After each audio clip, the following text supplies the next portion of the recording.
must unite what has been set asunder. We are TFR.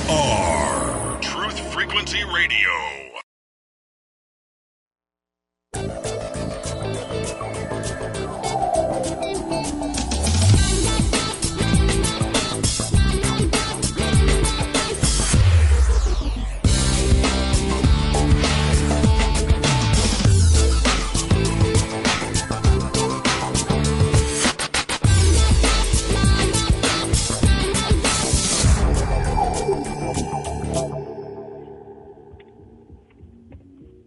I've been a participant in some of the most insidious lies and witnessed to deeds that no crazed man can imagine. I spent years watching you from my lofty position to know that you were the one I could trust.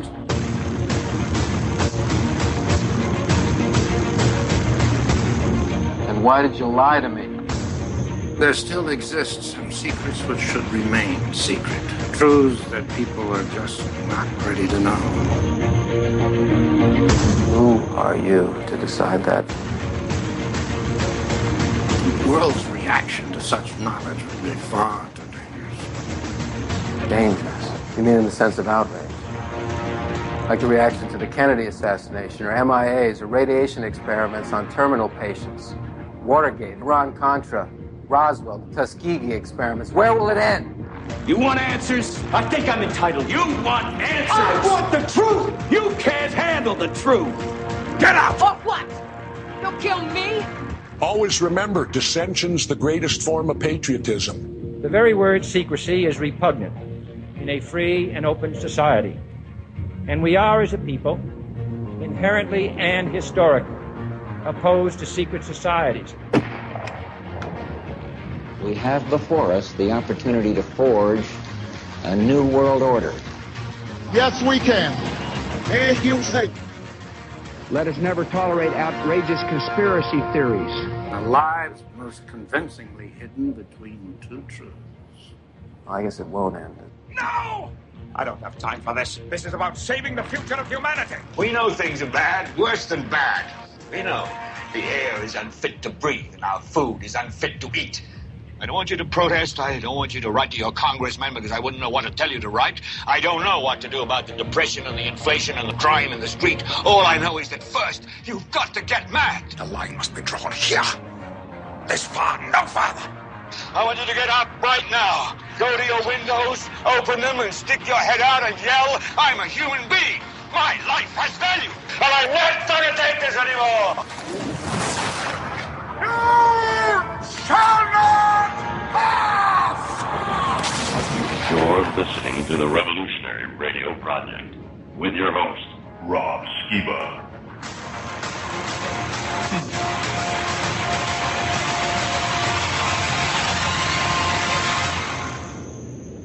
Hello and welcome to the Revolutionary Radio Project. I am your host, Rob Skiba, and you know what that intro means. Anytime I play that intro, it means we're going to talk about some sort of conspiracy. And every time I listen to that intro and what's being said in it, the more it's sort of driving the point home for me that there are a lot of conspiracies out there. And you got people like Bush saying we should never tolerate these things. Well, that's because they don't want them to be to expose what's really going on. And the topic of conversation that we're going to have tonight is going to revolve around two potentially huge conspiracies. One being that of the potential that we could be living on a flat Earth. Now, a lot of people think that's completely absurd, totally ridiculous, and why in the world are we even talking about that? And I've asked myself that question many times myself, to be honest with you. And many of you know, back in October, I said, all right, I spent 6 months looking into this, very interested, compelling, stuff to look into, but I'm done. I've got other work I got to do. Well, shortly after that, after I said, okay, I'm done, I'm not going to do this anymore, I got other work, and I'm going to move on and, do this other stuff on my, my to-do list is getting so big that I can never die. I've got too much to do. And it was maybe a week, if that, after I said, okay, it's time to move on. I got this package in the mail, and I'm I'm so busy. I've got so much to do, and I get a lot of letters. I get a lot of emails and stuff. If it's over a page in length, I typically will put it in the I'll get to it later pile, which I almost never get to.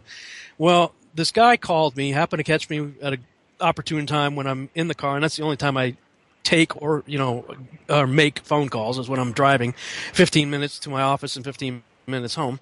This guy caught me, and he started telling me about this guy.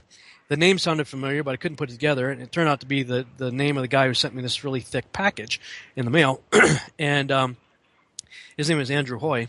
He says, "You have got to check out that package. I'm telling you right now, you've got to look into this." I say, "All right, fine." So when I got home, I did open up the package. I read the one-page cover letter, and this guy caught my attention. And I opened up the rest of the package and looked through all these blueprints and things that he gave me regarding the tabernacle in the wilderness that the Israelites built. And those of you who have been following our Torah study videos that I've been posting, they're video versions of the audio teachings I did back in 2013 and 14. This last Torah portion was dealing with the command to build a tabernacle and the Ark of the Covenant and all that stuff. And you kept seeing in the text where it said, you're being shown basically a blueprint of something here in heaven. I'm showing you, Moses, that you've got to replicate on the earth. And Andrew Hoy had spent a number of years studying Hebrew and studying the tabernacle and spent time in Israel. And he came to the conclusion that if you take the position of being a biblical literalist, which I have certainly tried to do myself, which got me in trouble in this whole flat earth thing, because if you take the Bible literally, that's what you end up with. He was looking at the blueprint that Moses was given, and the Torah specifically says, don't add to it and do not subtract from it. So Moses is given a blueprint and a shopping list of items that he's to pass off to this guy Bezalel, and Oholiab, I think was the other guy's name.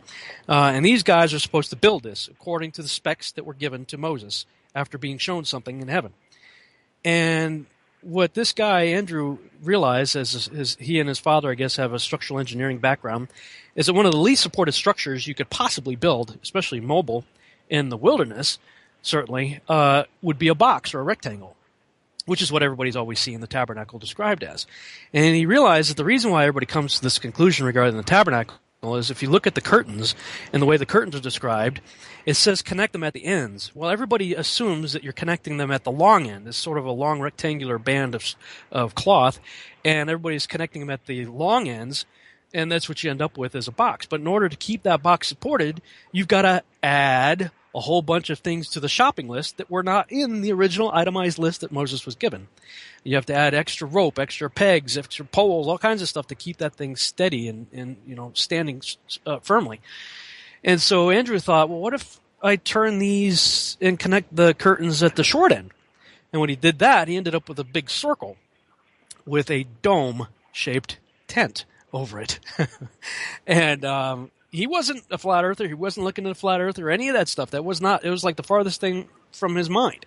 When he was just coming to these conclusions, looking at the text and being a structural engineer and taking the Bible literally and sticking to the itemized list, he's like, well, this is what you end up with. And he, as I understand it, he kept trying, because it dealt with pi and everything, so he kept trying to use the globe to support what he was doing. But when he was looking for images of the earth that he could use without getting into copyright issues, he kept finding things like composite and, all these 3D rendering type language that you always read about in the fine print when you look at the NASA images of the earth. And eventually that led him to my research and saw that I'm also trying to take the Bible literally. And he said, hey, I think we need to talk. And we did, and I've had him on my show before, and it was a very interesting conversation. And that has been sort of the way it has gone since October. Since October, everything I've tried to do to get off of this subject, I just keep being pulled back into it. So finally, I just yielded just recently and said, all right, Lord, I'll embrace the madness. If this is the path I'm supposed to be on for however long, I will do what I can to still get these other things done on my to-do list. But in the meantime, I'm still going to engage in conversation whenever it presents itself. And such a conversation has presented itself this evening as a result of seeing a documentary recently called The Global Lie Flat Earth Revelation by Robbie Davidson. And he's my guest tonight. I don't have a bio really for him to introduce him with, so I'm just going to go ahead and say, Robbie, are you there, sir?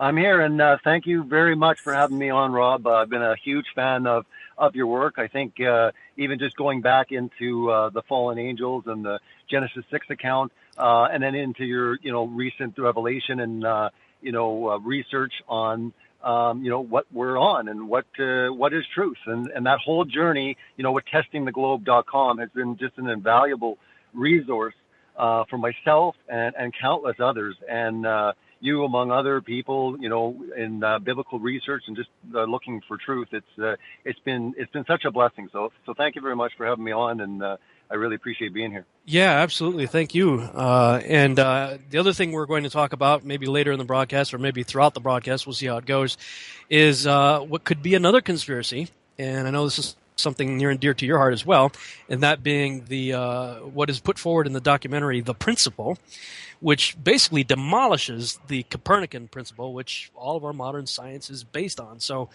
we've got a lot to talk about tonight, but let's start with talking about you. Tell us a little bit more about yourself. What's your background? Well, my background is I was raised, I wouldn't say in a Christian household. I mean, we went to church maybe Christmas, Easter, that type of household. And, I lived a pretty wild lifestyle and, sex, drugs, rock and roll, and up until the age of 21. And then God miraculously, transformed and changed my life. And from that point on, I went off to Bible college and I just got deep into the Word and led me into ministries. I did prison ministry and I did youth ministry for a while, worked in the inner city and just all sorts of things. And my quest for truth and what was, why, it was more the why. So it led me to, investigating, all the world religions, and then getting into the cult, and then getting into the occult and understanding all of that. And then which led me into really looking at the world and finding out that, okay, Satan is the god of this world, and then seeing the spiritual ties and what was happening, with governments and with a lot of the events that were happening. And I mean, I think 9/11 was a huge wake-up call for a lot of people, looking into the truth. And while, I don't know if we'll ever 100% know exactly, but I think a lot of us investigating into, these stories, we know that the official story, there's major holes and there's a lot of falsehoods there. So, continuing on with that, and then just seeing the spiritual ties of Luciferianism and the bloodlines, and getting into like the Illuminati or, Bohemian Grove, or, getting into all these things I was always fascinated with, and, looking at that. And then obviously, getting into the great creation ministries like, Kent Ham or Kent Hovind. I mean, for years and years, those were just so superb. I had the opportunity to meet Kent when he came to my church probably about 15, 16 years ago. Went through the seminar, and like you, I was just on fire, because here was the first time that not only could we say, no, I don't believe in evolution, it was like here was real science giving us, that foundation, but also that confidence that we could rest. We could literally go into a debate and not look like, idiots. We literally had verifiable scientific proof, for, what we're talking about. And while, they spout all these things as theories, the theory of evolution, there were major problems with it. So, continuing on with that, I really got in depth with the creation versus evolution and finding all of this information and stacking it up, with all the lies that we had been taught. But going through the Bible and stuff, there was always like a problem when it came down to, the verses, and when it got into the cosmology. And, there really wasn't any resources. And again, we will talk more about The Principle, absolutely, because there's just an incredible story there. But again, there was so much excitement when that film started going into development, because here was something that was going to completely do what these creation ministries did with the Darwinian model. With Darwin, they were literally going to take pot shots at Copernican and the whole heliocentric model. Even though this was before I was looking at the nature and the shape of the Earth, I still was excited, because here we go. They lied to us about this. Now, wow, it's very possible they lied to us about everything that, we're being told about, that the sun is the center point and it's the central focus. And, we're just basically satellites orbiting the sun.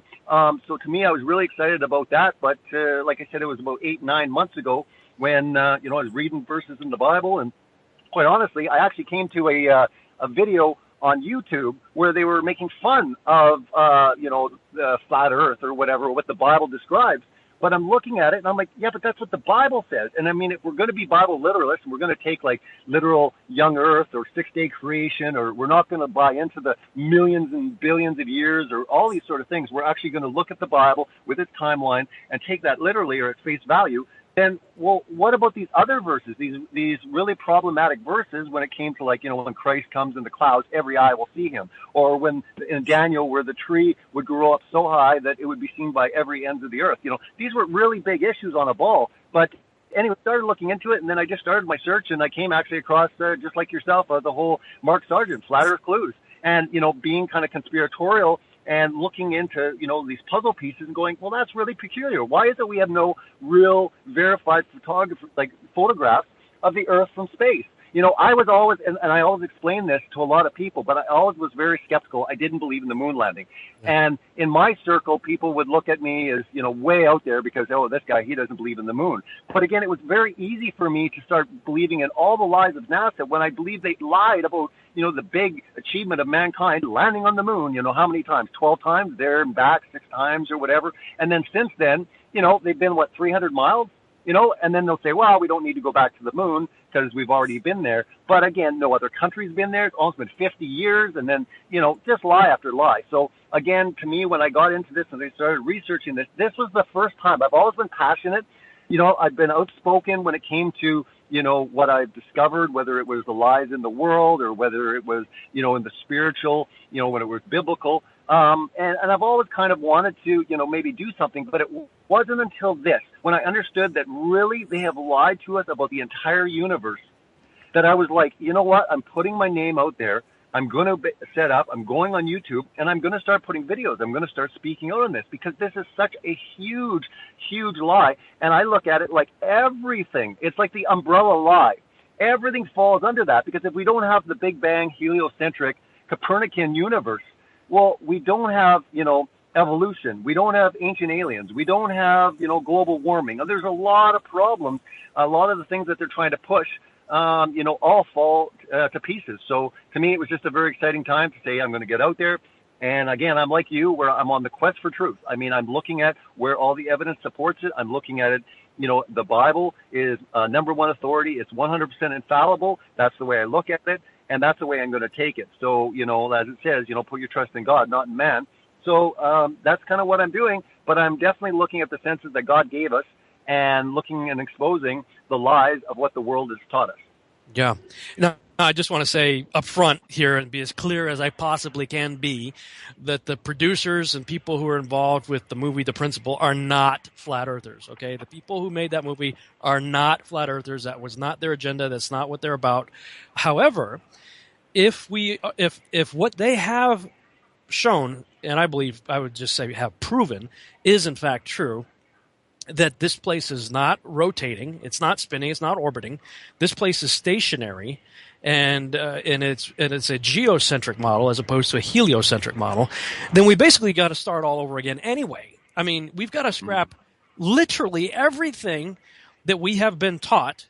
It's all wrong, and so yeah, we're in the 21st century, but we've got to go back to ground zero, and we've got to erase the whiteboard, throw out the textbook, start over again, because everything that we are taught is based on the spinning, orbiting, heliocentric, cosmological worldview. And so, I think what they've done, it's a separate issue altogether. It's geocentricity versus heliocentricity, and it's a separate issue from flat Earth. However, what I think is really interesting, and why so many people who are in the flat Earth research community right now, the reason why they're latching on to the principle is because it does such a wonderful job of obliterating mainstream science. And there's a quote, I got to see if I can pull this up here, in the movie where Michio Kaku's talking. And he says, usually in science, if we're off by a factor of 2 or a factor of 10, we call that horrible. We say something's wrong with the theory. We're off by a factor of 10. However, in cosmology, we're off by a factor of 10 to the 120th. It says this is one with 120 zeros after it. This is the largest mismatch between theory and experiment in the history of science. Now, he's admitting it. He's saying, look, we're full of crap and we know it. All of our research is garbage. This is a huge problem. We're off by a factor of 120? 10 to the factor? I mean, come on. That's just ridiculous. So, I think they're really plowing some amazing new ground, and I think, maybe there's an opportunity to sort of reach across the fence here and say, hey, listen, if we're all starting from scratch anyway, maybe there's something we both can learn from each other. Yeah, absolutely. And I mean, that's kind of what I want to share, what you had mentioned with the Global Lie film that I had put out. What had happened was because I was so pro when it came down to what the principle stood for, and that documentary, I mean, is just an incredible, astonishing piece of work. And again, I had put a 1-minute clip into the documentary just when I get into tying in the whole Copernican, and seeing how basically he was going against, the whole geocentric, worldview, and he really hated Ptolemy's work, and he looked to change it. And from there, all of the sciences, if you actually look at like Darwin and everything, they all borrowed off this great grand revelation of Copernicus and what he brought to the table, and everything that we see kind of spawns from him. So I'd used kind of that clip in there. Well, the documentary was released probably about 3 weeks ago. It was rapidly growing. It was at 90,000 views in less than 2 weeks. And then I got a copyright strike. So I actually had the film removed from YouTube. So when I kind of looked into it, I saw it was the studios that brought out the principle. And, I felt really bad about it. So I sent off an email to them, and they said, well, can you send an email off here? And so I sent it off, and Rick, the president, Rick Delano, the president, had emailed me and mentioned kind of his concerns and said, look, we don't want to be associated with Flat Earth, and we think that it's going to cause real damage to our brand, because we're kind of geocentric and we're looking in these type of things, and we don't want to be associated. We actually go so far as to think that it's a psyop, and, we want people to honestly look at, our claims. The fact that is it possible that it is a psyop to bury, their astonishing new evidence supporting a geocentric cosmos? They were really kind of emphatic on that. Well, anyways, I had wrote Rick back a very lengthy email, and from the heart, I kind of said, look, I have no excuse. I apologize. I shouldn't have put it in. I should have got your permission, number one. I really didn't know their stance. I thought they would be excited, the fact that, pushing their film. But again, the connection with Flat Earth, they just really were not, happy about that at all. But anyways, Rick actually, after reading the email, he contacted me by phone, and we had a wonderful talk. And he kind of stated where they were at, but he looked at it like there's a bridge here. And I said, listen, we are not coming across trying to damage your brand. If anything, we're looking at your work and what you have produced as one of the greatest tools. I would go so far as to say, like, what they have in their arsenal is the greatest weapon, that I know of to destroy the whole Copernican heliocentric model. So I said, look, we can be allies. And he said, listen, we've, looked at it. We've kind of, gone over your email, and personally, I'm looking at it. And, would you be kind of our ambassador to reach out, and maybe we can find this bridge that we can work together as long as we're not associated with Flat Earth. And I understand that because, for years I thought, Flat Earth was ridiculous when I'd hear the term. And I think it's that term. If we would say, geocentric Earth, we're all geocentric Earthers, then I think, everything's cool. But when you use those words, Flat Earth, it's just, you get all sorts of connotations. And there's so many different models out there. So, for the sake of argument, I think that if we are sitting there saying, look, it is great for a lot of people that are very scientifically minded to watch a film like The Principle, where all of a sudden they're like, wow, really? We might be still and everything's moving around us, and that everything we've been taught is a lie. It's the same things we're trying to expose. So maybe we can kind of find that common ground. We don't have to argue about the shape of the Earth. That's really inconsequential. The big lie is not really, in my opinion, so much the shape, even though that's still, you have to go down that rabbit hole for sure. But it's the fact that they have told us that literally, contradictory terms when it comes to the Bible. The Bible's very clear. Joshua stopped the sun and the moon. Right. He didn't say, he didn't command the earth to stop. There is a lot of verses to support the fact. So I think it's kind of like the beginning point of this dialogue. And I think it's a wonderful thing that they've reached out. They've wanted me to kind of act as an ambassador. I reached out to you and said, listen, they're open and they really want to work, together, but they do not want to be associated with Flat Earth. So I think it's very easy for me. And I had said to them, I said, I will, like we're doing the conversation tonight, stand where, say where they stand, but also putting a disclaimer or whatever on a video if we're talking about the principle. By the way, they do not endorse, the producers do not endorse Flat Earth. But these guys are geocentric, and geocentrism, if you get into that film, It is just incredible the science they bring into to support the fact that everything we've been taught about our heliocentric Copernican model is a lie. And I think that's huge for a lot of people, just that one thing alone to start them on their quest for truth. Yeah, absolutely. In fact, I just wrote a blog about it today. If people want to go to my website, robschannel.com, and in the top menu, you'll see it says blogs. Click blogs. I think it's the first entry there. I wrote a blog about it today called "The Principle Equals a Must-See Documentary," and I've got the trailer for it. So I'm just going to go ahead and play the audio from the trailer, and we'll come back and talk some more. First, actually, hang on. Let me just check. No. Oh, yeah, I got time. Cool. That'll take us to the break. Everything we think we know about our universe is wrong. There is a crisis in cosmology. This is the moment of truth. All these things are rather strange, and we don't know why they're occurring right now. We are in a special place. I do believe that the universe was created by God. It's an exciting time for cosmology because everything has changed. If our Earth really turns out to be special, then I would say God made a mistake. The universe is going to eventually run out of energy and all life will die. The future looks very bleak.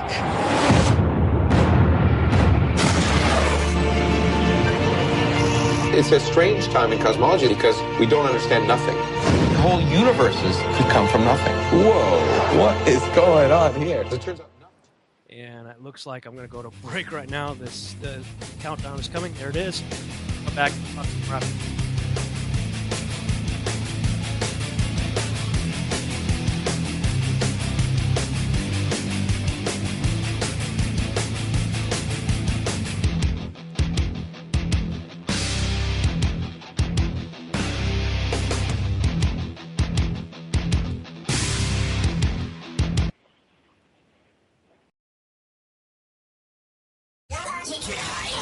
Truth Frequency Radio is your number one source for news and information without the hate, hype, and fear. We are proud to bring you cutting-edge programs like The Rundown Live with Mike and Kristen, Waking Up the Masses with Robert Bruce, The Covert Report with Susan Lindauer, Your DIY Health with Jim Ram, Down the Rabbit Hole with Popeye, The Christopher Everard Show, Real Politics with Professor James Tracy, Agent for Truth with Joe Bannister, and dozens more. Did you know you can listen from any computer, mobile device, or from any telephone by dialing 832-225-5308 or call into your favorite show toll-free at 866-37-TRUTH. Uncensored talk and news you won't hear in the mainstream media 24 hours a day. Truth Frequency Radio. Wherever you are, make it TFR. Truth Frequency Radio. Hey everyone, it's Mark Sargent from Strange World, broadcasting live every Saturday evening, 8 to 10 Eastern, 5 to 7 Pacific, right here on Truth Frequency Radio. Strange World covers a wide range of topics, from enclosed world theory to lunar waves to the end of the world in film. It's basically doomsday with a silver lining. With my co-host Jonathan, we take an optimistic approach to all things conspiracy and promote confidence, hope, and humor whenever possible. If there's a topic you want us to cover or guest you would like to see interviewed, please email msargent23@comcast.net. So please join us and tell your friends about Truth Frequency Radio, the leader in real radio programming, bringing you quality, cutting-edge broadcasts from around the world.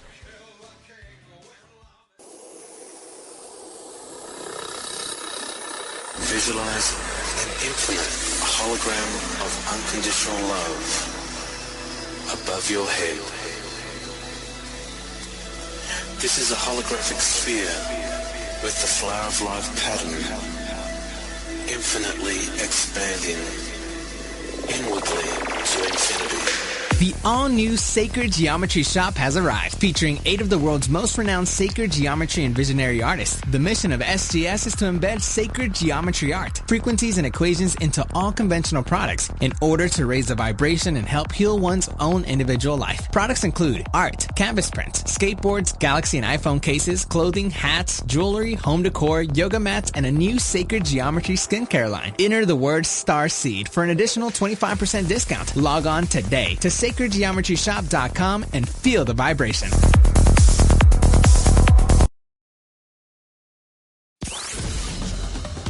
Agent for Truth with Joe Bannister. Saturday on Truth Frequency Radio.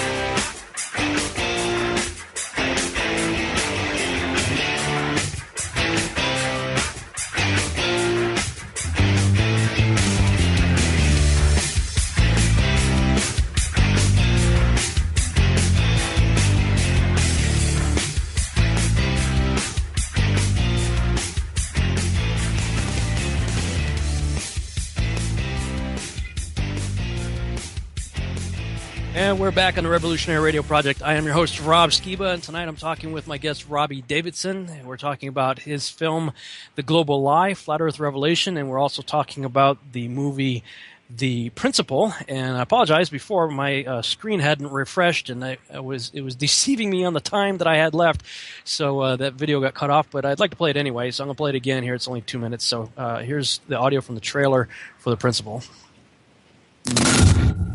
Everything we think we know about our universe is wrong. There is a crisis in cosmology. This is the moment of truth. All these things are rather strange, and we don't know why they're occurring right now. We are in a special place. I do believe that the universe was created by God. It's an exciting time for cosmology because everything has changed. If our Earth really turns out to be special, then I would say God made a mistake. The universe is going to eventually run out of energy and all life will die. The future looks very bleak.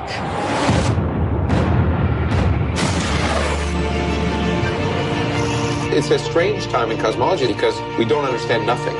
Whole universes could come from nothing. Whoa, what is going on here? As it turns out, nothing is almost everything. Dark energy, as we call it, is the greatest mystery in all of creation. Science has said you must stay over in this category here, and you cannot go into the God category because that's going to destroy our science. We have to ask Mother Nature, how do you work? There's a shelf full of Nobel Prizes for the physicists who can unlock the secrets of dark matter. You can go on some websites of NASA and see that they've started to take down stuff that might hint to a geocentric universe. We may be very special, but that doesn't mean the universe was created just for us. This idea that we're not in any special place in the universe, there's something wrong with that. So they set up a satellite and they find out these temperature disturbances throughout the universe were all pointing to the Earth. When I see how barren the other planets are and how bountiful the Earth is, something's different, and we're in just the right spot. We seem to find ourselves in a part of the universe that is perfectly tuned for life. Life is extremely rare, and that we are in fact the only life in our entire universe. Now I actually think we're very significant. The Earth is a very special place, no two ways about it.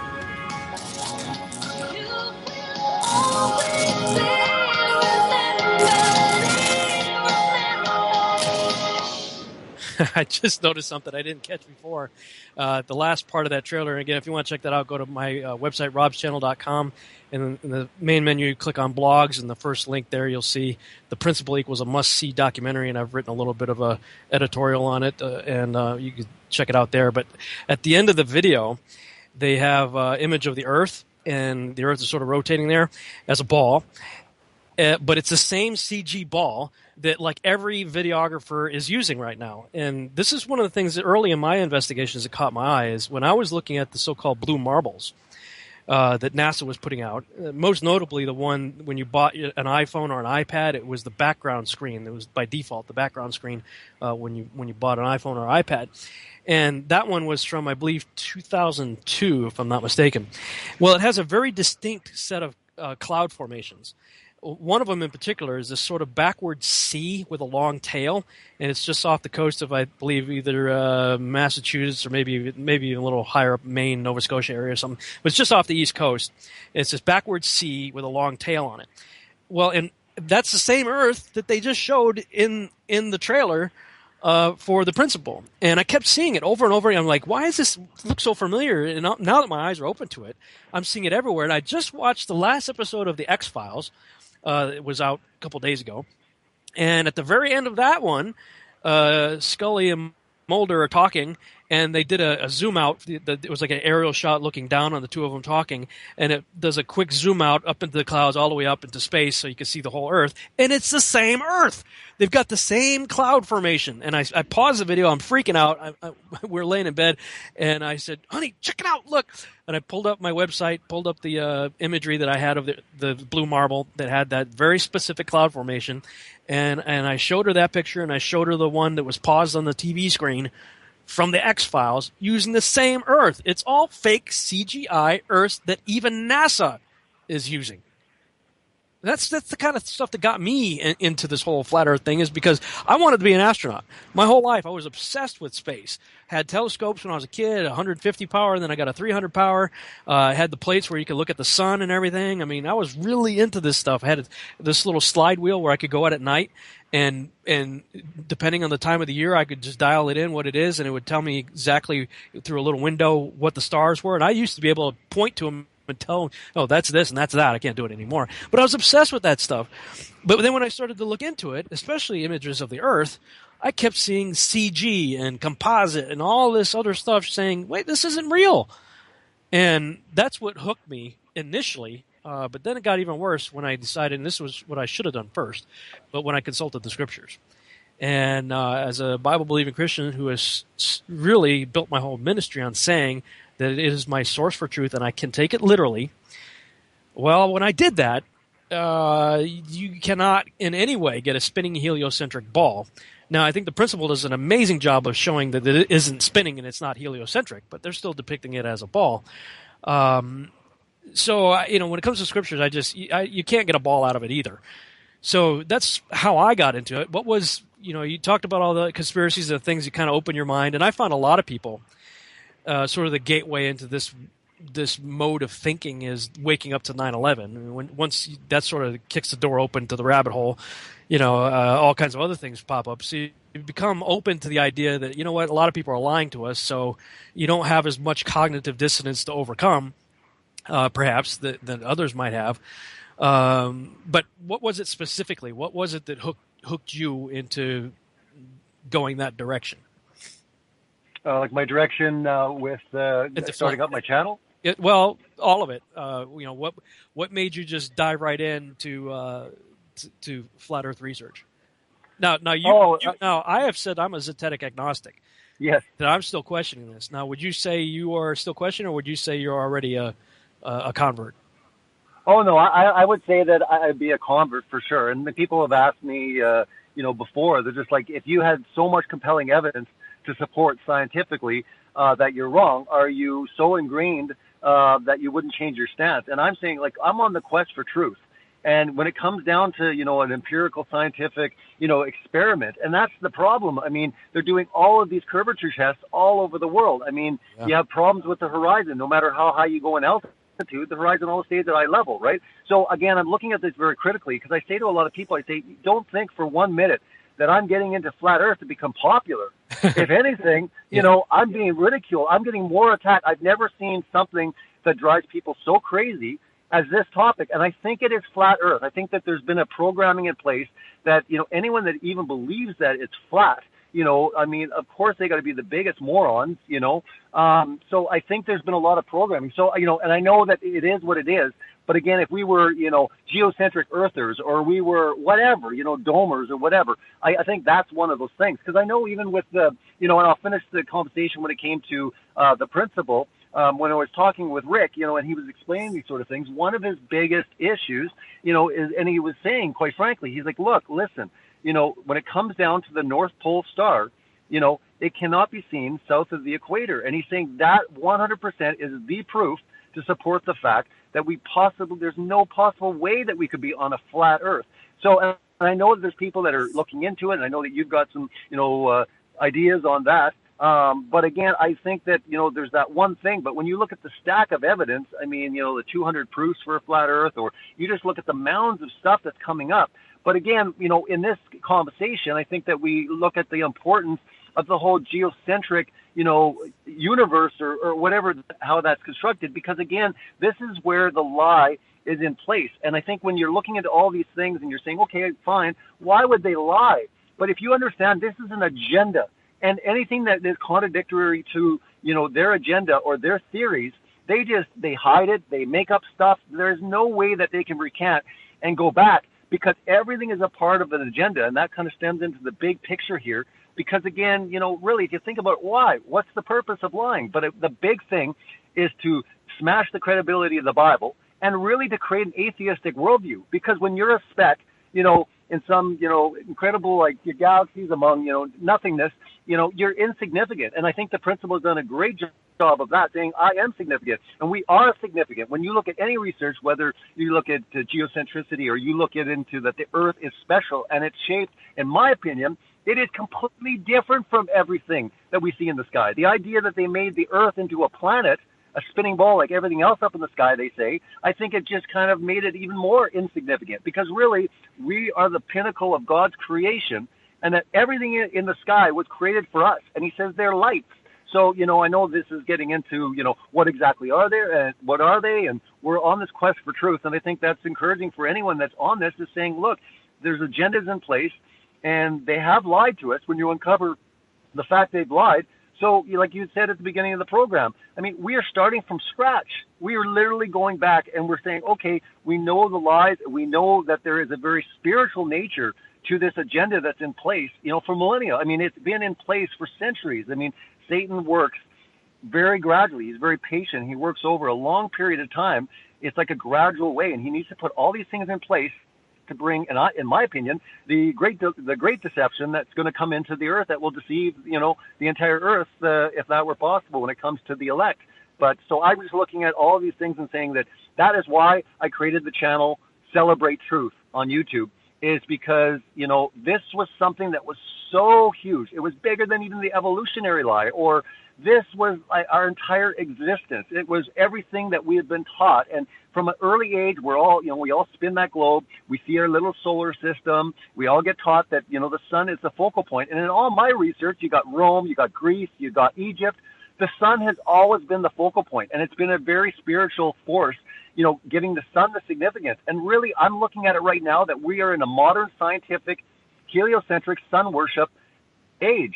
And really, we're no different. We are all, like, even if it's passive, we're still looking up at our solar system, and what do we see? We see the sun as the center point. It is the most significant. It has to be there. Nothing else exists without it. And, you read the Bible pretty clear, and I mean, it wasn't even created until the fourth day.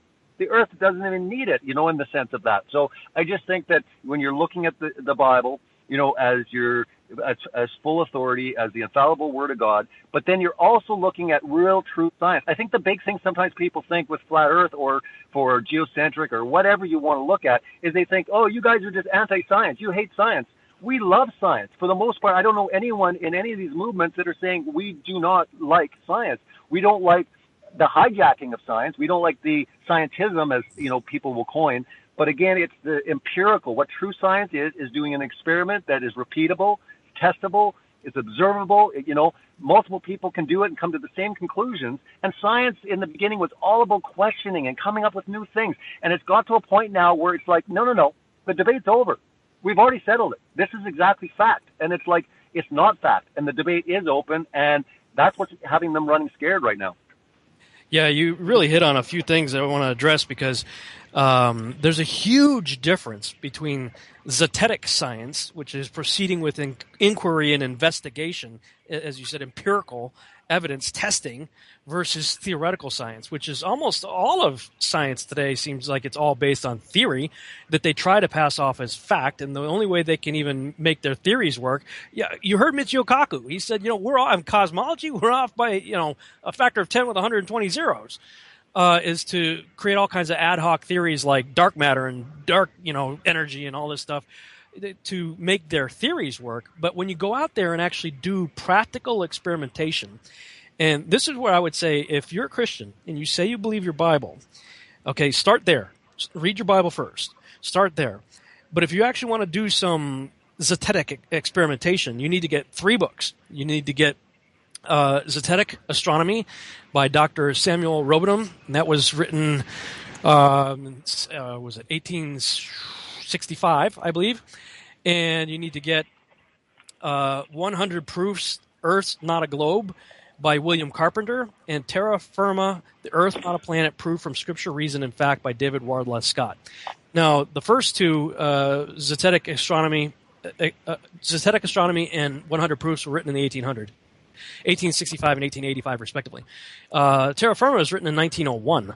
So even into the beginning of the 20th century, people were questioning this stuff. And when you realize people like the highly respected theologian E.W. Bullinger was a flat earther, hardcore, too. There's a guy, Kevin Hobby, I think is his name, on Facebook, who's compiled a whole list of resources and things to look into. In fact, I put that recently up on the Testing the Globe website. If you go to testingtheglobe.com, and in the main menu where it says More Resources, click on Flat Earth Books and Resources, and right under the books you'll see some additional links, and there's a link there. I've got E.W. Bullinger, highly respected biblical scholar and flat earther. See the full report by Kevin Hobby. He put together a whole PDF on it. That these were men of God who in the end of the 19th century and going into the 20th century were taking a stand on the Word of God, going against the science of their day. When you're seeing the beginning of Charles Lyell with the geologic column and Charles Darwin with evolution and Huxley and all that, they were going up against that theoretical science of their day. That's no different than going up against the Carl Sagans or, Neil deGrasse Tyson's or, Richard Dawkins of our day. It's the same thing. And so we're taking a stand and saying, okay, let's go out and do some solid evidence, not theoretical. Let's go out and do some experiments. And if you get the book Zetetic Astronomy, it's like 300 pages.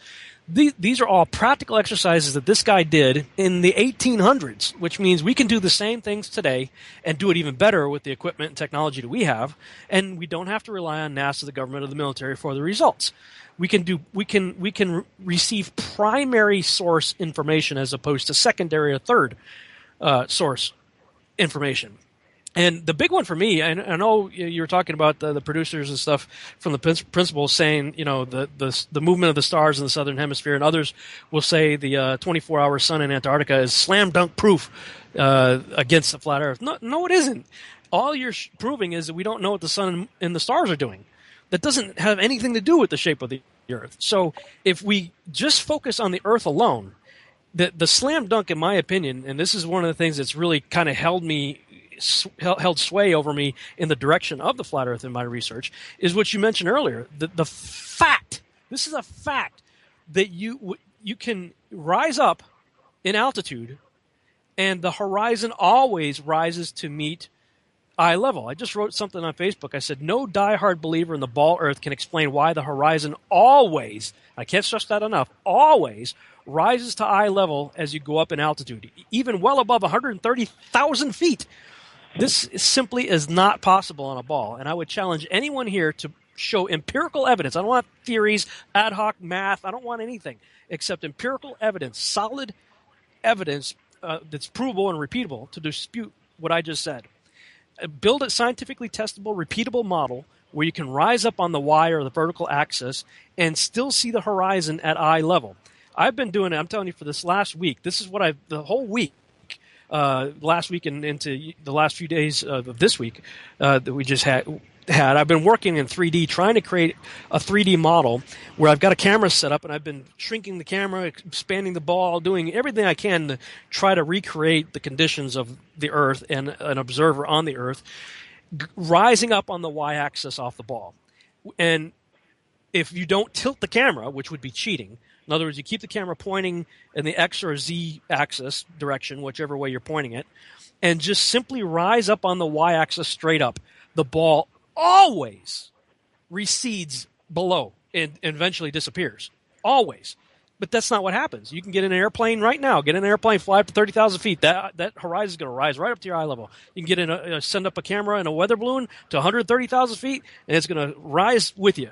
That is simply impossible on a ball, and yet the ball earthers would claim that ships, we know the Earth's a ball because we see ships go over the curve of the horizon. Well, okay, fine. You see a ship go over the curb, then climb up to the roof of a building, and guess what? You're going to see the ship again, but you're not going to be looking down the ball to see it. That horizon is going to rise right up to your eye level, and that ship's going to be going straight across on that flat plane. Yeah, that's for sure. And I mean, it's a great thing about it is, they bring up the ships going over the horizon. But I mean, you just kind of set up an experiment and you wait till it disappears and you grab your cell phone and just zoom in and there's the ship again. Yeah. And then when it disappears, you just grab some high, good zoom and there's the ship again. So again, this, it was used a lot, and a lot of people will use these, as evidence that, of course, we're on a ball. But again, I mean, they're doing experiments all over the world right now based on the curvature rates. I mean, this is not our theories or our math. This is their, ball Earth math. And we're putting that into practice as far as our experimentation. I mean, there's experiments at like 90 miles. I mean, actually, interesting enough, there's a group of us here that we're going to be doing shortly here in the next few weeks, but we're going to be doing an experiment. Basically, I think it's 19 kilometers, which is about 12 miles. But based on the map, it should be 80 feet below the horizon. And this is over a lake which is frozen. So the interesting thing is we're actually going to be doing it over ice. I don't think there's been one that's done over ice. A lot of the tests are done over water because we know that water finds its level. Water is always flat. No one can find this curved water anywhere.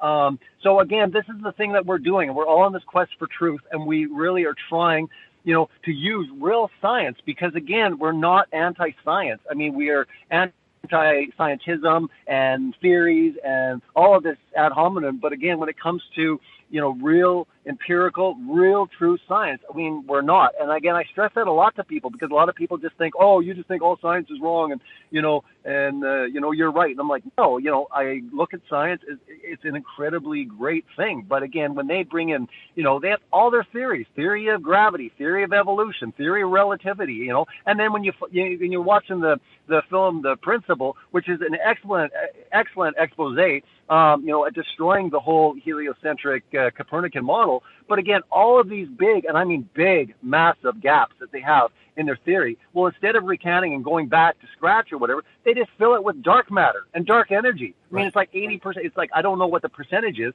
but again, they have major problems, just like they do with the missing links in evolution. Well, they're not missing links. They're massive missing gaps, like huge, chasms almost. So I just see it as constant, we're on this quest. We know for a fact, though, with all the research and everything that has been done and, looking into the Bible, it's very clear. You cannot find one verse that it spins, that it flies through space, that it does anything. If anything, you find the opposite. You find is a stationary, immovable, fixed, all of these adjectives. And it's not just one or two. It's multiple verses over and over saying that we are fixed and that everything else revolves around us. Yeah. Yeah, that's right. You mentioned something earlier also I wanted to hit on, how all the cultures, the Greeks, the Romans, Egyptians, were sun worshippers. And Israel really stood out as like a sore thumb in contrast to that, because even with the building of the tabernacle, they were to set the entrance up. The entrance of the tabernacle was to face east, which meant when they went in, they were headed west toward the Holy of Holies. So they would actually turn their back to the sun. And I was just thinking, man, that's how poetic is that? Is that God's chosen people were the ones that turned their back on the sun, and everybody else was worshiping the sun. Yeah, exactly. And I mean, that's exactly what everyone's doing now with, what they're being taught in school. I mean, they're basically the whole focus and everything. I mean, they say that all the stars we see are suns. I mean, they are so crazy on the sun. They've got to a point that they're just labeling everything suns. Like you just look at all the beautiful things, up in the sky, and yet the whole idea is that their model falls apart when they, without, putting these things in place. And the only way that, their answer for everything is gravity, And again, you look up gravity, and it's not even scientific. I mean, they've never measured it, and they've never, been able to see it or quantify it, and then all of a sudden, with all this research that's coming out, like with everything that we're learning, they're coming up with, we found we found gravity waves, in some black hole in some, it's just everything's all like, why aren't they finding it here? So it's just silly, and they're running scared. I mean, NASA canceling their Mars mission and talking about, taking down the ISS, and we're going to go back to the moon in 2025. I mean, they're just postponing all of this because technology, I always tell people, technology has caught up to the moon and to these places. Well, they just go further off. I mean, I was actually kind of interested when they were, all the propaganda and the movies about Mars, and we're going to Mars, and then all of a sudden they're like, yeah, we're not going to Mars anymore. Well, what happened? Yeah. Yeah, it's just crazy what's going on right now, man. I mean, this is why I think that the principle is a good entry level for people to start breaking down their paradigms of what they think they know. Because if they watch the principle, and they do such a wonderful job of laying out the scientific facts and exposing the problems. I mean, you even got people like, the mainstream physicists saying, hey, we're off by a factor of, 120 zeros and all that. And I think, what was his name? Max Tegmark. He was a physics professor, I think, from MIT. I liked him the most in the film because he seemed the most honest. He seemed the most intellectually honest person in that worldview, is saying, hey, this is what the evidence says. I think we need to rethink it. And it's caused him to rethink some things because the Copernican model has you left. Basically, at the beginning of the movie, their documentary, they're talking over and over again about how the Copernican model makes us completely insignificant. It's Carl Sagan's insignificant pale blue dot. There's even a quote from him in the beginning, a planet of a humdrum star lost in a galaxy tucked away in some forgotten corner of the universe in which there are far more galaxies than people. Over and over and over again, we're nothing, we're worthless, we're just space junk, fortunate accidents and mutations over billions of years. But if all of that's wrong, and even if we are on a ball, if it's a stationary geocentric ball, then all of a sudden, and we're at the center of everything, then we are extremely important just in that alone. So I think it's a great introduction to breaking down the current paradigm. Yeah, I totally agree.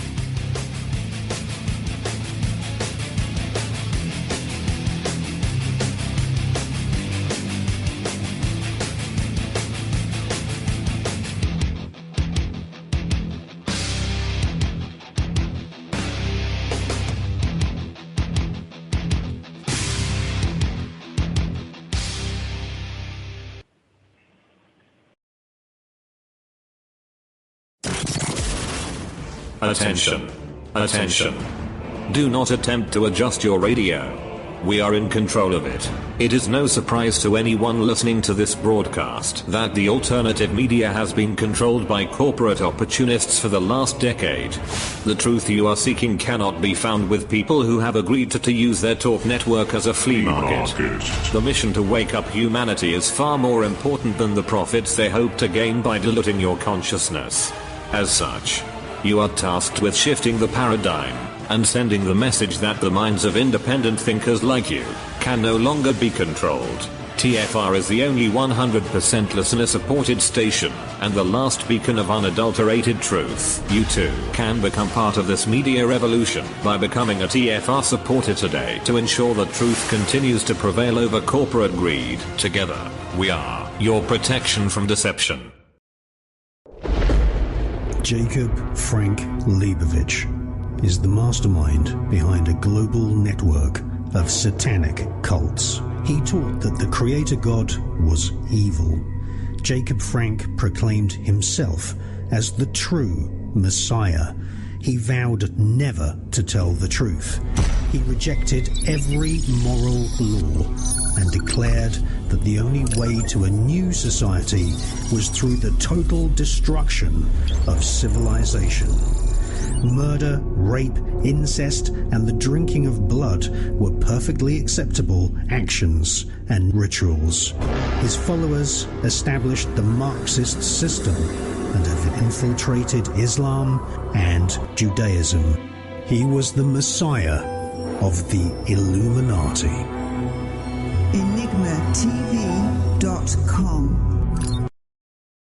You're a busy podcaster, not a web designer, but without a professional website to send your guests and listeners to, your podcast will not get the attention it deserves.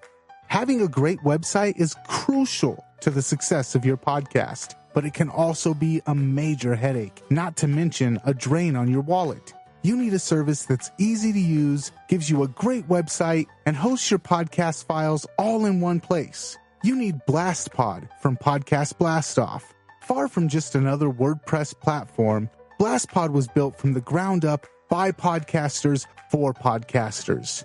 BlastPod is your all-in-one podcasting solution that gives you the ability to podcast like the pros. Sign up now and get access to your BlastPod website today. Putting the power of podcasting into the hands of the people. PodcastBlastoff.com. No hate, no hype, no fear. We are TFR. Frequency Radio.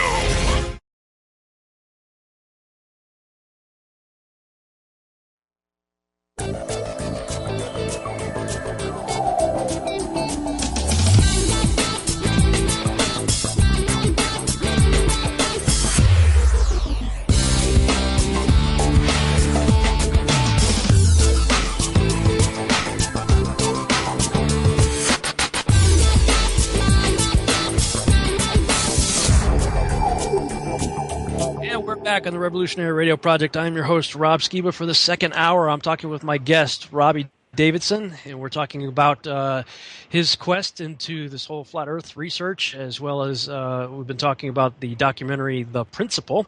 And right before the break, we were saying how it's a great entry level to show somebody something that will completely break down their existing paradigm. What they think they know to be true is sure to be rocked. And at that point, when you've had it all shaken and you realize, wow, pretty much everything I believed is a lie, well, then you're forced to go back to square one, start all over again. And I think the best place to start all over again is certainly, first of all, the Bible. And secondly, to get out there and start doing your own tests. I got to say, I recently bought the Nikon Coolpix 900, and this thing is amazing, man. I'll tell you what. I went to a reservoir near my house, and I'm still editing the video on it. I want to get that up hopefully soon. I just haven't had much time to work on it. But it's a good 6 miles across, and I set it up just on a really short tripod right there at the beach, right next to the water, and I could see right across the lake, no problem, to the other side. But one of the things I did notice was that, and I did it 3 different days. I did 3 different temperatures, 3 different atmospheric conditions, because I wanted to see how that would affect what I'm looking at. And what I realized is that, even at 50-degree temperatures, at that distance, when you go much beyond 5 miles, there's a lot of distortion, atmospheric distortion that you have to deal with. And everything becomes very wavy and distorted and everything. So that kind of answers the question where some people say, well, if it's flat, we should be able to see, Africa from here or whatever. Well, I mean, in theory, if we didn't have an atmosphere, yeah, you definitely would not. If you didn't have an atmosphere, not in theory, if there's no mountains in the way, you would be able to see that far. But the fact that we have an atmosphere in the way, and all kinds of atmospheric conditions with water and sun and, light refraction and all that kind of stuff, the image breaks down even with a really powerful zoom. But I was able to see one thing I saw that was it was a water tower that was 12 miles beyond the dam that I was looking at from my vantage point. I was looking across the lake towards a dam, but beyond that, there's a water tower, and it was really prominent. I could see it, very clearly. I'm like, what is that? And so I went and looked on Google Earth to see what it was, and saw it was 12 miles away. So then I went to the other side of the lake where the dam was to look back toward the area where I was shooting. It was right underneath a bridge, and I could see a football stadium, the kind of the press box, the football stadium for Little Elm High School, I think it was. And that was a good 8 or so miles away. I mean, I could see everything everywhere I looked, and nothing looked like it was leaning, going away on the ball, or, everything was, other than the distortions from the atmosphere, was looking perfectly symmetrical, straight up and down, just like the Joshua Nowicki picture that he took from almost 60 miles away, which it didn't have any atmospheric distortions that I could tell. Everything was perfectly symmetrical, straight up and down. Buildings at almost 60 miles away. These are things that all the ballers, I don't know what else to call them, people believe in the ball, just want to blow off. They don't want to look at it. They don't want to acknowledge it. And I'm like, look, you guys have to, this is real empirical. You could do this test yourself. Go out and check it out. And until you can figure out how you can rise off a ball and make the horizon come up with you at eye level, you don't have an argument. So let's stop yelling at each other and calling each other names, and let's get out there and start doing real tests, man. Yeah, I mean, you're mentioning tests, and you mentioned the Coolpix P900. Well, I was able to get one myself, and actually a fellow YouTuber that I can talk more about later on the program that we've joined forces and we've come out with a show. But he also got a Coolpix P900. So the experiment I was telling you about, I mean, we've been looking at the moon and all sorts of incredible things. But the experiment we're using, we're going to be on either side of this frozen lake with our P900. So we're really excited about the experiments that we're going to do there to see what we see. So yeah, it's incredible, and that's the thing. I mean, we're just all out there. We want to know what's true, because yeah, I mean, once you come to the understanding, biblically speaking, also, with just all the evidence, we're pointing to a stationary Earth, and that everything revolves around us. I mean, time and time again, that's just where everyone has to be rock solid. So whether they want to investigate and look into certain things, I mean, that's fine, but understand the fact that science has a real agenda, and it's one thing if we had all these really strong, Christian, at the forefront of the movement, looking at the Bible and teaching us what we're to be taught. But you have the guys that are seriously so anti-God. They're so completely, I mean, you got like Lawrence Krauss talking that if you teach your kids creationism, that's paramount to child abuse. You got Dawkins, just with the hatred. They have such a hatred towards anything God. I mean, Richard Dawkins, I think it was on Expelled, admitted, and I do have the clip in my film, The Global Lie, where he literally admits, well, okay, if there is a creator, well, he has to have come from, an evolved Darwinism, way, and, some evolved being in some part of, some galaxy that, at one point they seeded us, but again, here we go with the whole lie, but that's only possible with the Big Bang heliocentric Copernican cosmology. And again, we're fed all of these things. And I think more and more people are going to believe the quote unquote experts, the ones that are telling us that it's already fact, the debate's over. And the fact is we're finding out that no, I mean, they're just full of lies, lie after lie after lie. And they're hiding things. And, there's people that are in the science fields that are terrified about coming out with some of the things that they're finding. They're worried about losing funding. They're worried about, getting revoked from journals and their peer groups and all these sort of things. So there is a real agenda going on. And I think that, while Copernican, laid the groundwork for a lot of all these sciences, Darwin, I mean, you do not come against Darwin, even though there's problems, like major issues, even with what he was addressing when he was on his deathbed. He literally went so far as to say, I don't know, But again, they've taken it and they've just run with it, and everything links together. And again, when we go back, and that's the one thing that the principle with all of us in this research, what we found out, and the beautiful thing about this is so many people, when they come to the understanding that we are special, we are significant, we are placed in a position that everything revolves around us, that we are completely unique and special, well, you come to the understanding. I mean, I don't know any atheist geocentrics or atheist flat earthers. I mean, they come to the realization there is a creator, there is an intelligent designer, this is true. And I think that's the most incredible thing about this entire movement. It's so many people are opening the Bible for the first time in this investigation. And we can get into the conspiracies, like we were talking with 9/11 or JFK or chemtrails or Sandy Hook or whatever. But again, nobody is looking into, chemtrails and saying, I'm going to open the Bible and see what they have to say about it. No, or they're not looking into JFK or 9/11 and saying, I'm going to go buy a Bible and see what it says about 9/11. But when it comes to the cosmology, when it comes to the earth and everything that we see in the sky and just our creation, everyone is running to the Bible. So I see this as a huge awakening, and there's many people that are doing so many different incredible things in this movement. And while there might be different theories here and there, the one thing that we can collectively all agree on is we are being lied to by mainstream science, and we are finding out conclusively that literally everything, is the way that the Bible has said it from day one. And if you look at them and you look at the spirituality, they hate the Bible. They want to discredit it, and I think it's done a lot of damage, because the minute you start questioning, Genesis is the foundation of the Bible, everything else is open up to interpretation. Everything else is open up to question. So to me, it was very important for Satan to rock the whole Genesis account, creation, the whole thing, and he's done a very, very good job at it. But there's, the beautiful thing is this revelation is coming, and more people are coming to the understanding that, no, we have been lied to. And there is truth, and it says, even in the Bible, test all things. And it says, even when it comes to truth, I mean, the only person ever to claim that he is the embodiment of truth and that he was truth was Jesus. In John 14:6, I am the way, the truth, and the life. No one comes to the Father except through me. And I mean, truth is incredibly important. True worshipers will worship me in spirit and in truth. So this whole thing that we're on, and we want to know truth, God honors it, and it's accessible, and it can be found. But again, you have to take out your biases. You've got to be able to come into it with an open mind and say, okay, God, you teach me. I have been taught a lot of things by man. But again, when it comes down to it, you can't get to a point. We're all in the danger of reading the Bible with a bias, So when you actually try to remove that and say, okay, I want to read this at face value. I want to read this like a child can read it, because the Bible is very simplistic in the way, it has many different levels. But seriously, children understand the concepts of up and down. They understand. As a child, Daddy, where's heaven? And we say up. Well, where's up on a spinning ball flying through space? Yeah, and you just hit it right there. Read it like a child. I was raised in a King James only environment, and they always taught us that the King James Bible is written in 5th grade reading level English, even though it's hard to say everything with the F's and, walketh and all that, whatever.